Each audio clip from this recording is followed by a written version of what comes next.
C'est notre troisième émission consacrée au Grand Direct, consacrée aujourd'hui à la ville de Lourdes. Merci beaucoup à Gaëtan Rohr d'avoir participer à cette émission et de représenter le groupe La Dépêche, la Nouvelle République. Voilà, d'être à ma compagnie pour animer cette première édition et ça me fait extrêmement plaisir. Merci On a fait un retour sur l'été, on a vu la relance touristique. On va s'intéresser dans ce troisième volet à l'état de la ville de Lourdes, sa situation financière, son budget. Vous avez prévu, monsieur le maire, en tout début d'année, dans ce qu'on appelle le débat d'orientation budgétaire, oui, 7 millions d'euros de travaux, d'investissement. Qu'en est-il? Qu'est-ce que vous avez mis en place? Qu'est-ce qui a été fait? Qu'est-ce qui reste à faire? Et est-ce que vous pensez tenir tous les travaux prévus cette année avant la fin de 2022?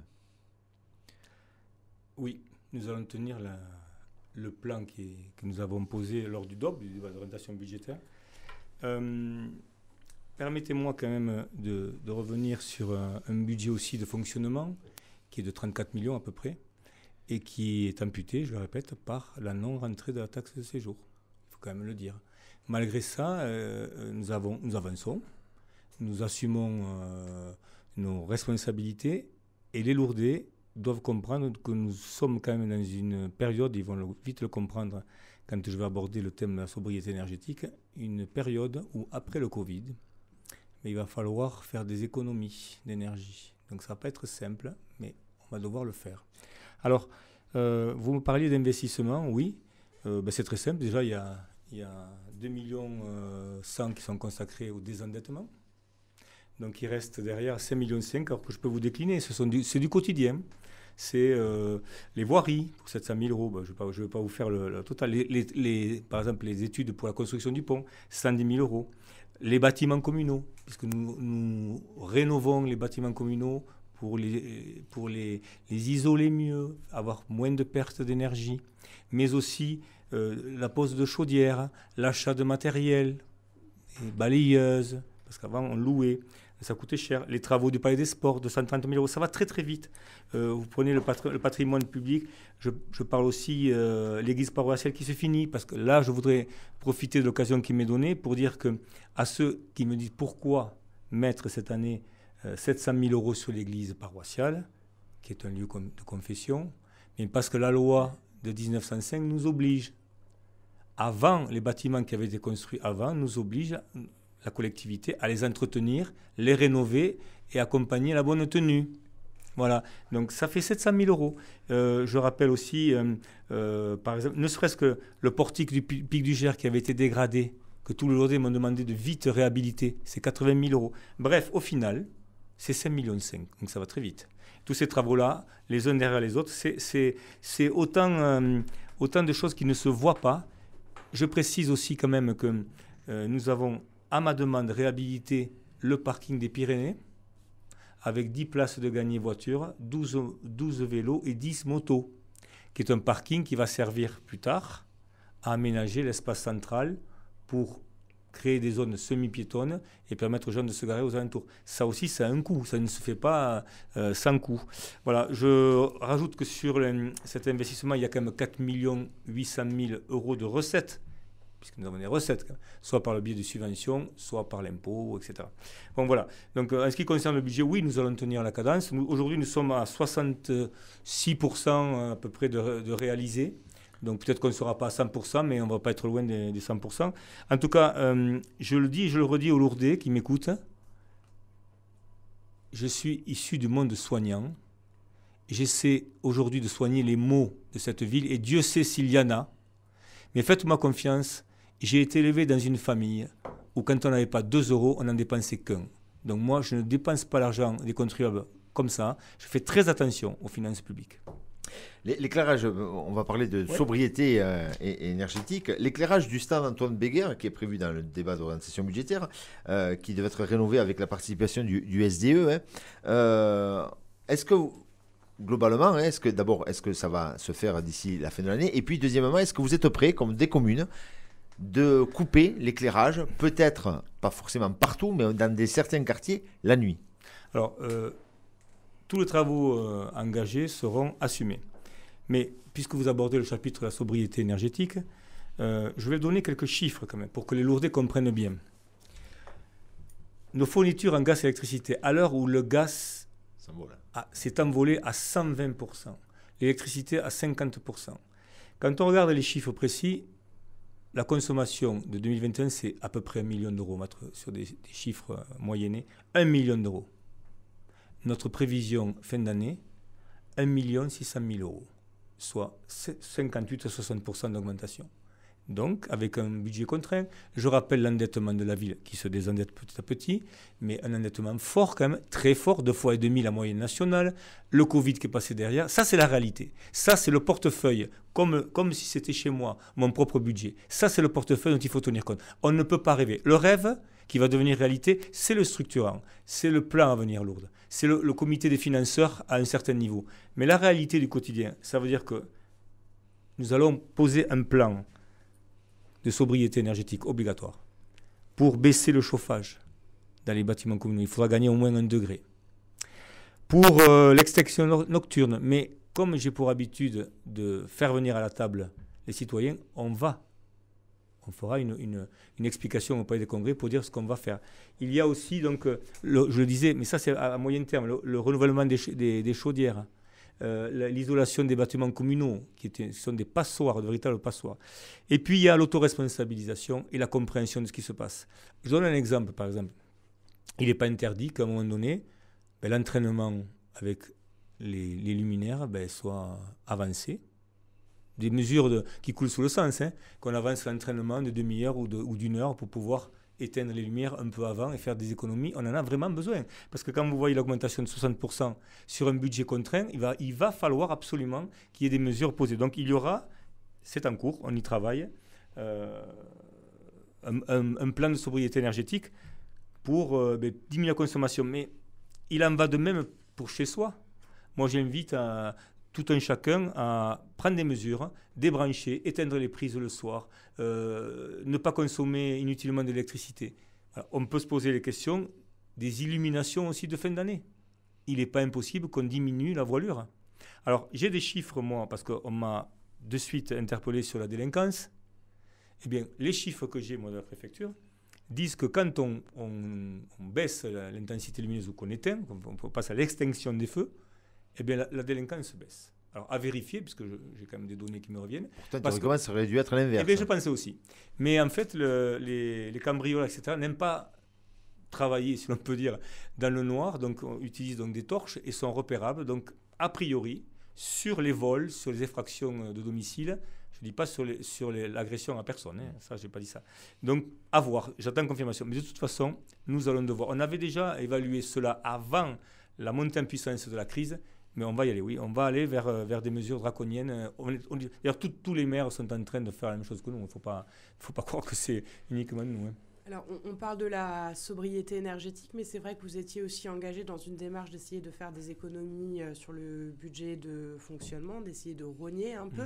Est-ce que ça porte ses fruits? Est-ce qu'on sait où on en est? Je vais être très clair. Je suis dans la transparence totale. Donc, nous avons réduit les coûts de fonctionnement. Alors, vous savez comment se configure un budget, investissement et fonctionnement. Mais dans le fonctionnement, la part la plus compliquée à régler, c'est le service à la population et les salaires. Donc là, on est sur un 0,12, et je le dis parce que j'ai énormément de lourdés qui me demandent de l'embauche. On ne peut pas embaucher. On peut remplacer sur certains postes et pas partout.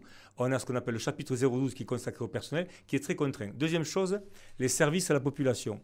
J'ai réduit, je dis bien moi, j'ai pris la décision, en travaillant avec mes équipes, le budget des associations la première année, à cause du Covid, non pratique pendant 3 mois, donc un quart du budget en moins, mais je n'ai pas pu rendre les 25%. Par contre, nous avons mis en place toute une batterie de mesures et d'indicateurs qui font qu'aujourd'hui, avec la même enveloppe, on arrive à gérer les associations de manière différente. Eh bien, figurez-vous, je pense qu'on a eu raison de le faire, de toute façon, on était obligé de le faire.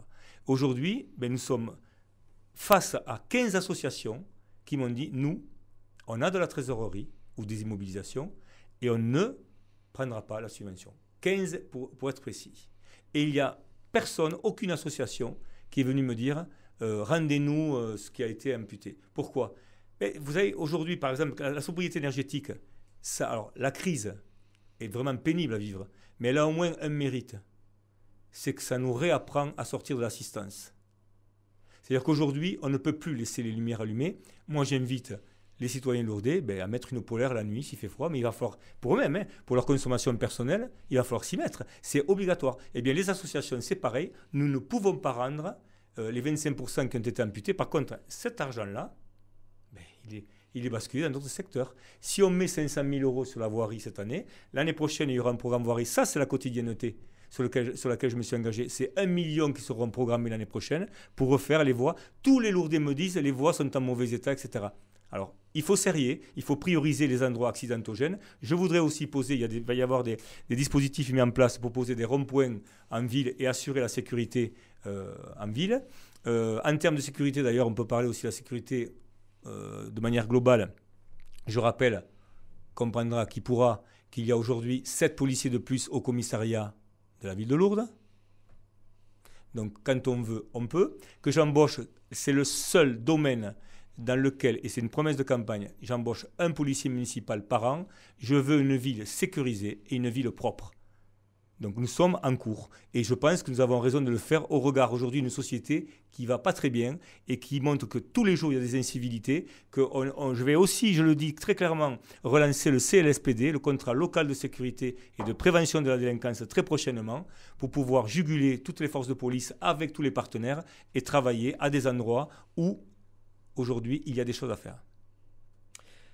On parle de recrutement, vous parlez des embauches donc des policiers municipaux un par an. Très rapidement, lorsqu'on lit votre débat d'orientation budgétaire, on voit qu'il y a des postes qui sont créés, l'organisation de services, recrutement d'un collaborateur de cabinet, recrutement d'un agent dont le cadre dispositif de contrat projet chargé des missions Action Cœur de Ville, 52 000 euros, le recrutement d'un collaborateur de cabinet, 63 000 euros, recours aux emplois saisonniers. Est-ce que vous avez eu recours à ça cette année un petit peu pour cet été? Bien sûr. Alors, le poste du cabinet était gelé, donc c'est un poste qui était inscrit. Qui est inscrit, mais qui n'a pas été pourvu. Voilà. D'accord. En ce qui concerne j'ai effectivement, je pense que c'était très important au départ de Mme Lafont, d'ailleurs que je remercie, qui a fait un travail colossal pendant des années, mais qui, pour des raisons personnelles, a rejoint Toulouse. J'ai remplacé Mme Lafont par une nouvelle directrice, mais j'ai créé un pôle.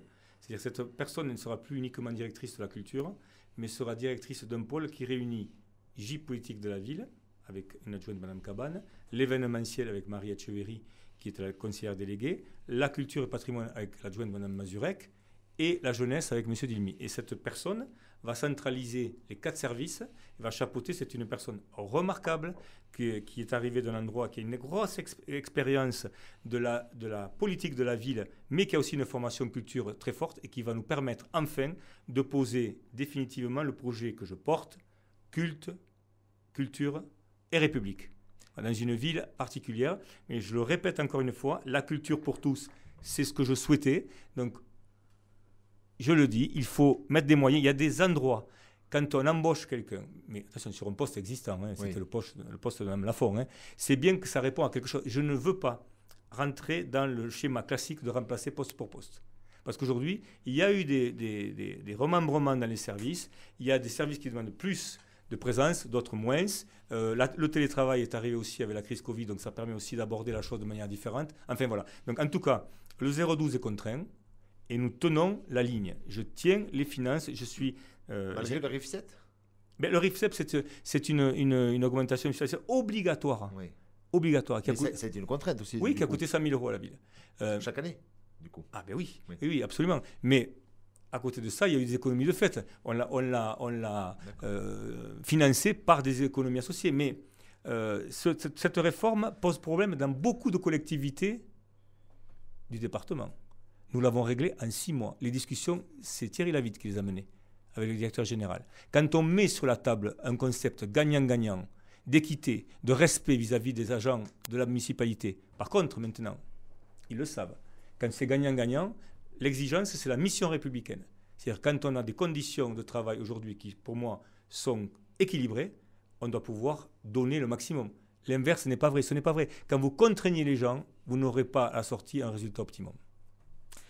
On va s'arrêter là pour le côté budget et situation financière de la ville de Lourdes. Je pense qu'on a un petit peu abordé les sujets. Merci d'ailleurs. Et puis on va terminer par le dernier morceau qui sont tous les projets. Il y a de quoi dire sur tous les projets qui sont en cours, qui n'ont pas été faits, qui sont à faire dès demain pour notre dernier rendez-vous dans cette émission Le Grand Direct. Et je rappelle que je suis accompagné aujourd'hui par Gaëtan Rohr du groupe La Dépêche qui a bien voulu donc avec moi animer cette émission. Merci. Merci.